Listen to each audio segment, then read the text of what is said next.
Processo mesa 2, relatoria do desembargador Ângelo, sustentação oral por vídeo pelo Dr. Luiz Eduardo Cleto Rigueto, representando Ivan Cláudio Cordeiro.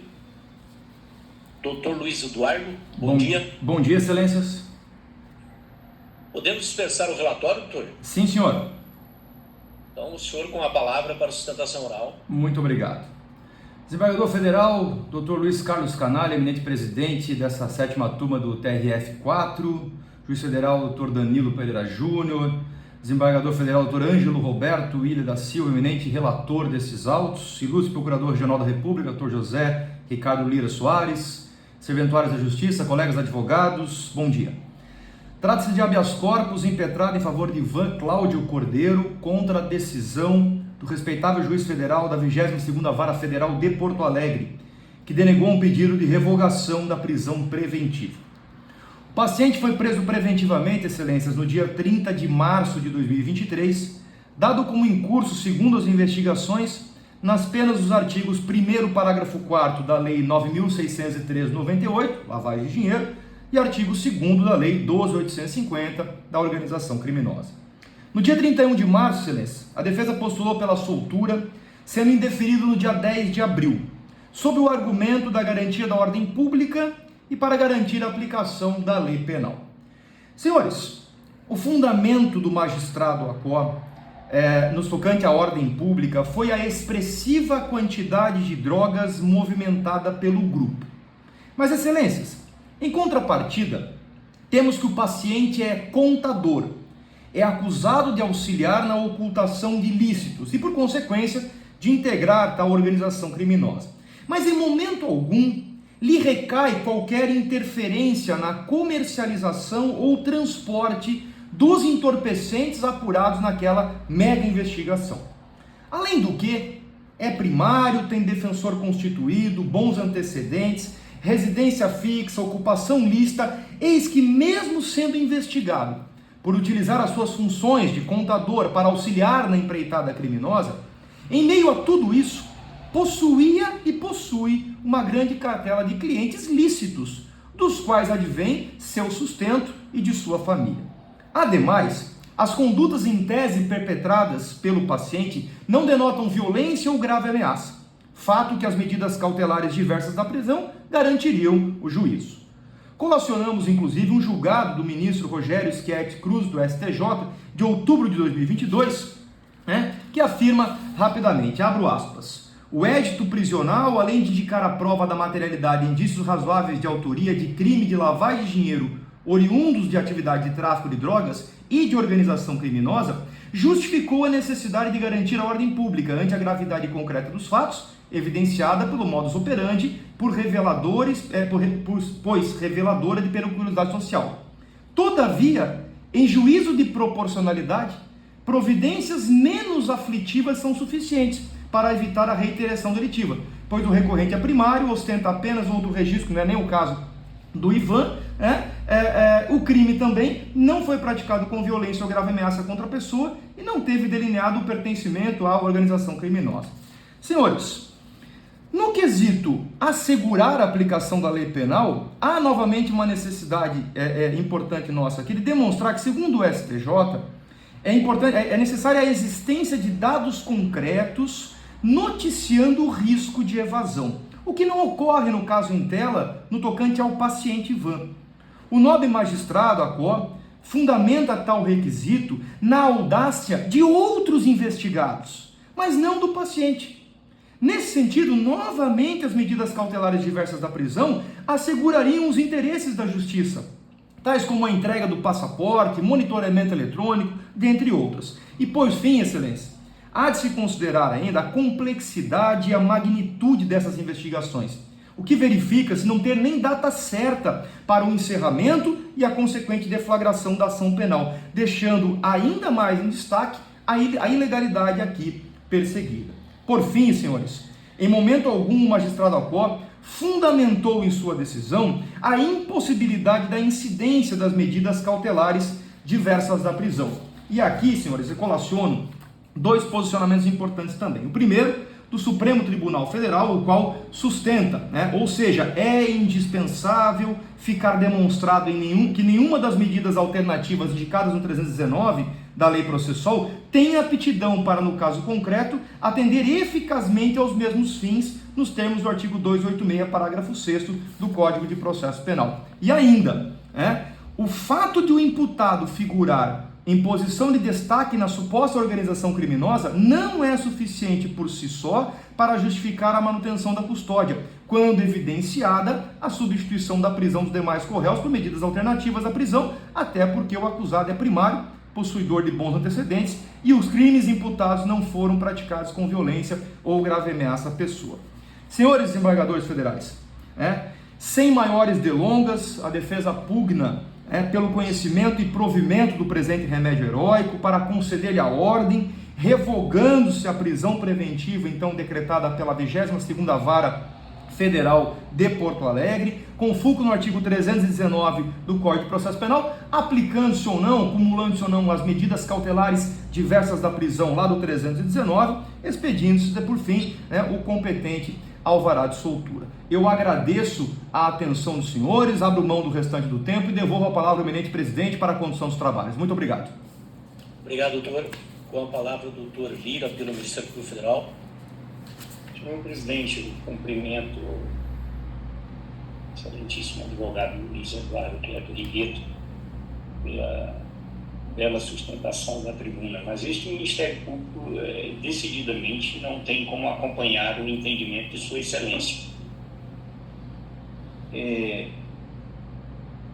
As investigações referentes a este processo foram desencadeadas a partir da Operação Hinterland, interior em inglês, pela Polícia Federal, pelo fato da apreensão no porto de Hamburgo, na Alemanha, de uma quantidade farta de cocaína, 316 quilos de cocaína, e a constatação de outros 190 invólucros violados que iriam perfazer a quantidade total de 1.500 quilos de cocaína.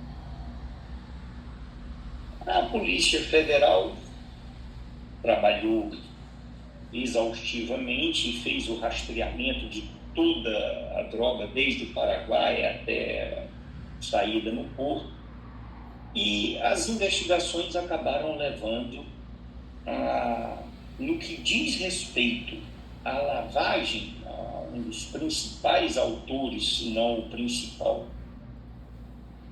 da lavagem de valores da organização criminosa, ao paciente Ivan Cláudio Cordeiro,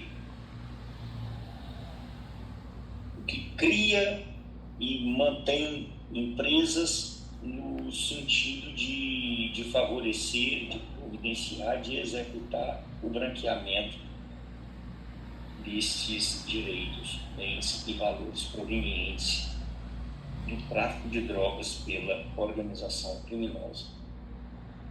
E eu estive atento às alegações de Sua Excelência da tribuna, no sentido de que o juízo, a qual não teria justificado adequadamente a manutenção da prisão preventiva, e vim buscar aqui nos autos exatamente o contrário. A primeira coisa que precisa ser dita é que essa prisão é recente. Ele foi preso há 1 mês e meio, 30 de março de 23.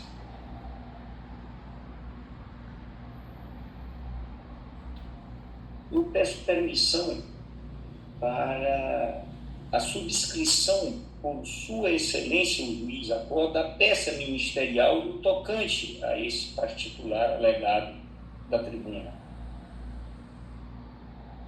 A segregação cautelar continua necessária para interromper a atuação reiterada e duradoura do grupo dos crimes de tráfico internacional de drogas e de lavagem de dinheiro.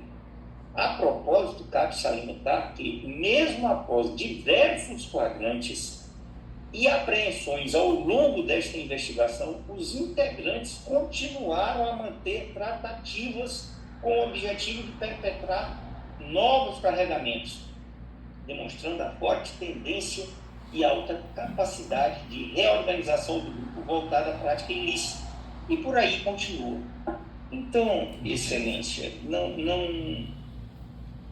não há como entender de maneira diferente, uma vez que o contador Ivan Cláudio Cordeiro tem por uma das principais funções branquear valores para justificar o acréscimo patrimonial do traficante Rodrigo.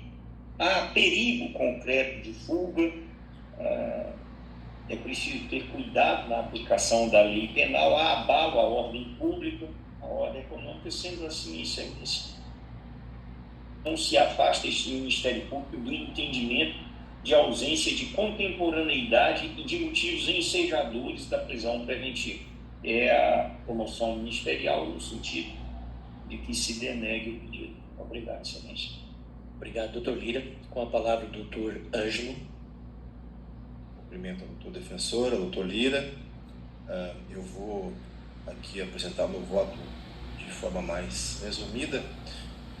Em primeiro lugar, eu gostaria de destacar que se trata de um crime que lida com quantidades significativas de drogas, e nós bem sabemos que a viabilização do esquema ele conta com a própria lavagem de dinheiro para que possa o dinheiro ser movimentado e assim o crime poder funcionar de uma maneira com mais proficiência. A Polícia Federal ela dividiu os investigados no que diz respeito à lavagem em dois núcleos, núcleo César e Rodrigo e núcleo Andrezão.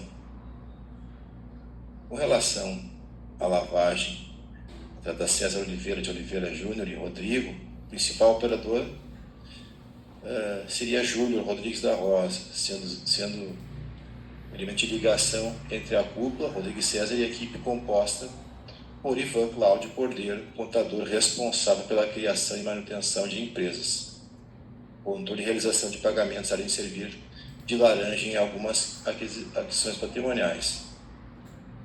Daniele Bordignon, advogado responsável pela assessoria jurídica do Orcrim, elaborando contratos fictícios para justificar o fluxo financeiro entre as empresas do grupo, e Marcos Souza Dias, consultor empresarial, que atuava também na assessoria jurídica e criação de estratégias da manutenção. E as investigações apontam no sentido de que Ivan Cláudio Valente esteve envolvido nos seguintes casos: constituição de empresas para fluxo de recursos ilícitos e dissimulação de origem e destino de tais valores, a partir também da análise da folha 22 do evento 7, relatório de missão policial, demonstra que Rodrigo Alvarenga criou estrutura empresarial para ocultar e dissimular a natureza, origem, movimentação e propriedade de bens e valores provenientes do narcotráfico internacional. Tal esquema também foi utilizado para repassar valores ilegais para outros líderes da Orcrim, César e André. Dentro dessa estrutura, o contador Ivan Cláudio Cordeiro, juntamente com Júlio Rodrigues da Rosa, criou e geriu diversas empresas de fachada ou não, que eram utilizadas para fazer circular os valores ilícitos, inclusive mediante operações dólar-cabo, que posteriormente eram empregados na questão de bens, custeios, despesas e pagamentos diversos, o que bem dá conta da própria importância da lavagem para a própria movimentação do tráfico em si. Júlio, sob ordens de Rodrigo, controlava todos os pagamentos em planilha, inclusive repasses aos demais comandantes da Orcrim, André e César. O núcleo contava com a assessoria de Marcos Souza Dias e da advogada Daniele Bordignon, as quais cuidavam de dar embasamento fático e jurídico para o fluxo dos valores nas contas das empresas, mediante a simulação de contratos e acobertamento de bens. Especificamente, quanto a Daniele, verificou-se que, em razão de contratempos experimentados por Júlio, esta passou a substituir a dimensão do esquema. E no que se refere às pessoas jurídicas nas manobras acima, a Polícia Federal catalogou as empresas em 2 grupos, né, como mencionado, composto por empresas de fachada, encarregadas de assumir pagamentos e aquisição de bens, composto por empresas vinculadas à IVAN, que não eram utilizadas com exclusividade pela Orcrim. Portanto, além da Orcrim, com outras finalidades, fora da Orcrim.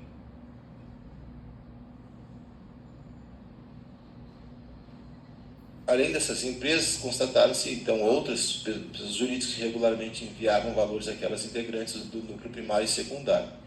Além de empresas, foram utilizadas pessoas físicas para o recebimento de depósitos em suas contas bancárias, sendo o júri encarregado de arrecadar os impostos destinatários formais dos valores. Valores recebidos dessa forma eram posteriormente sacados ou mesmo repassados às empresas do núcleo primário. Também há o envolvimento no que diz respeito à questão de bens em nome de terceiros, laranjas, e ocultação. Além da utilização, então, antes mencionada, verificou-se, em especial a partir dos dados compilados no evento 7, no relatório de missão policial folha 10 e seguintes, que Rodrigo Alvarenga, César Oliveira Júnior, Júlio Rodrigues da Rosa, Luiz Fernando das Neves Ponteira e Ivan Cláudio ocultaram diversos imóveis, móveis semoventes em nome de interpostas pessoas, ou seja, de laranja.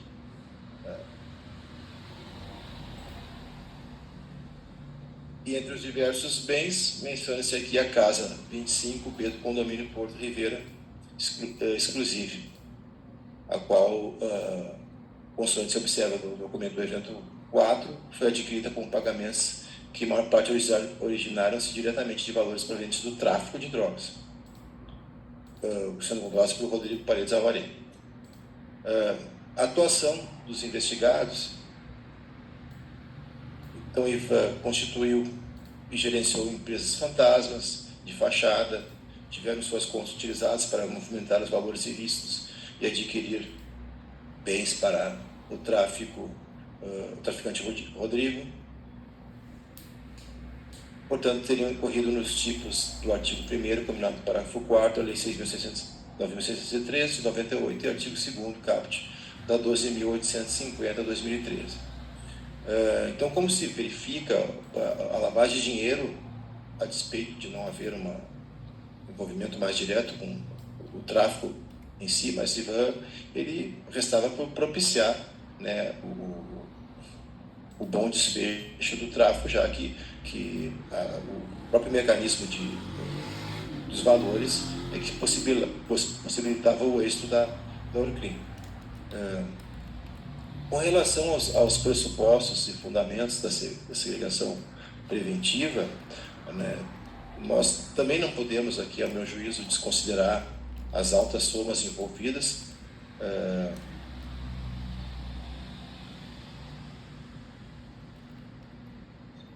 Os crimes, então, de potencialidade delitiva grave e o perigo concreto, né, de manutenção do estado de liberdade dos envolvidos. Até porque nós bem sabemos que os crimes eram praticados de forma reiterada. E o custeio da perpetuação do tráfico de entorpecentes é um elemento importante também para o próprio funcionamento da Orcrim. Então, resumidamente, eu entendo que eles estão rígidos, os elementos para a manutenção da prisão. Aqui menciono também o parecer ministerial da Procuradoria Regional da República, que é no sentido da denegação, e desse modo, resumidamente aqui, visto que o voto na sala íntegra vai ser disponibilizado, e diante do exposto, tendo em conta o parecer do Ministério Público Federal, permanecendo nítidas as razões que conduziram o entendimento já exposto em sede liminar, Não havendo alteração da situação fática jurídica analisada, eu mantenho o posicionamento e que eu submeto aos colegas e estou votando por denegar a ordem. Obrigado, doutor Ângelo. Como vota o doutor Danilo? Presidente, o meu cumprimento, doutor Luiz Eduardo, também doutor Carlos Lira. Eu vi o cuidadoso voto do desembargador Ângelo, eu estou acompanhando Vossa Excelência. Obrigado, doutor Danilo. Também cumprimentando o doutor Luiz Eduardo, doutor Lira. Aqui eu só quero destacar um ponto em que pese as investigações, em princípio, darem conta que o paciente Ivan seria responsável pelo setor de lavagem, mas eu acho que até é prematuro se concluir e ele não tem efetivamente alguma participação, se tratando de organização criminosa.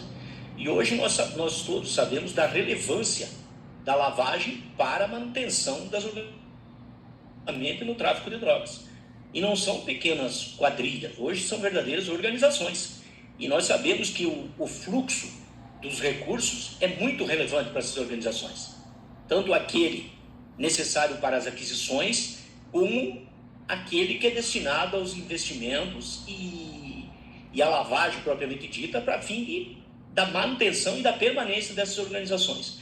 Então, apenas acrescentando essas considerações, eu estou também acompanhando integralmente o relator e proclamo o resultado. A 7ª turma decidiu por unanimidade denegar a ordem de habeas corpus. Bom dia, doutor Eduardo. Muito obrigado, bom trabalho a todos. Obrigado. Processo pauta 66, relatoria do desembargador Ângelo.